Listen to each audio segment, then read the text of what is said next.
भक्तन की, वृंदावन धाम की, सद्गुरुदेव भगवान की। ऋचा जी लखनऊ से। राधे राधे। राधे राधे महाराज जी। महाराज जी, तीसरी आंख आज्ञा चक्र खोलने का उपाय बताइए महाराज। अरे इन दो आंखों को तो पवित्र कर लो पहले। भगवान ने जो दिया है, पहले इन दो आंखों को पवित्र करो, सब में भगवान की भावना करो, अपने पति को भगवान के रूप में देखो, सास ससुर को भगवान के रूप में देखो, बच्चों को भगवान। तो नेत्रों की सार्थकता जो है उसकी सार्थकता हो गई। अब आज्ञा चक्र खोलने के आप में सामर्थ्य नहीं है, भगवान कृपा करे तो हो सकती है, क्योंकि कितने घंटे पद्मासन में बैठ सकती हो? 3 घंटा बिना हिले। 3 घंटा बिना हिले जो सिद्धासन में बैठ सके वो आज्ञा चक्र को खोल सकता है। अब आज्ञा चक्र को खोलने के लिए इतनी बड़ी सामर्थ्य, 30 मिनट बैठकर देखो सिद्धासन में पद्मा।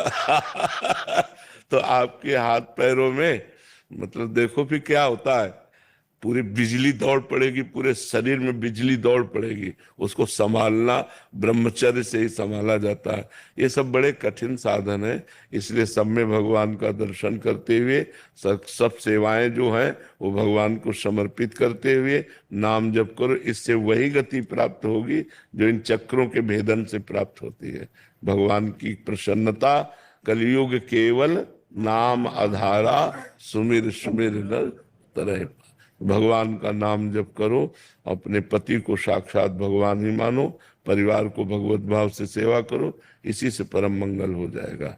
जो धर्म के अनुसार चलता है, भगवान का नाम जप करता है, सब में भगवत भावना करता है और आए हुए दुख सुख को बिना किसी व्यथा के सह लेता है और हम पर भगवान की अपार कृपा है ऐसा सोचता है, उसको भगवत प्राप्ति ऐसे हो जाती है जैसे बाप की संपत्ति पर बेटे का स्वयं अधिकार हो जाता है। बस बहुत सहज सरल मार्ग है। भगवान का नाम लेना, परिवार को भगवत स्वरूप समझना, जो कर्म कर रहे हैं वो भगवान, जैसे अब रसोई बना रहे हैं, अब पाना अपने को ही है लेकिन प्रभु के लिए बना रहे हैं, भावना खूब मगन होकर, ये देखो छूना मत, ठाकुर जी के लिए बना रहे हैं। और सुंदर रसोई बनाई, गरम गरम भोग रखा, ठाकुर जी के सामने पधरा दिया, 10 15 20 मिनट उनको पवाया, मुसारा, पूरे परिवार को पवाया, यही भक्ति हो गई। भक्ति में कोई नया कार्य नहीं करना, जो कार्य कर रहे हो वो भगवत भाव से करो, वही आपको भगवत प्राप्ति करा देगा। जो कार्य कर रहे हो भगवत भाव से करो, उसी में दिव्यता आ जाएगी। बस ये है कि नाम जब बड़ा कठिन है निरंतर चलाना। आप देखो, नाम जब अंदर ही अंदर निरंतर चलाना बड़ा कठिन, सबसे कठिन काम विश्व में निरंतर नाम जब चलाना है। ये हमारा अनुभव है, अपना अनुभव है, क्योंकि अब हम दिन भर इसी में तो लगे। निरंतर इसको चलाना कि हम 8 घंटे 10 घंटे बिना विस्मरण किए नाम चल रहा, ये बहुत कठिन कार्य है और इसी से भगवत प्राप्ति हो जाएगी।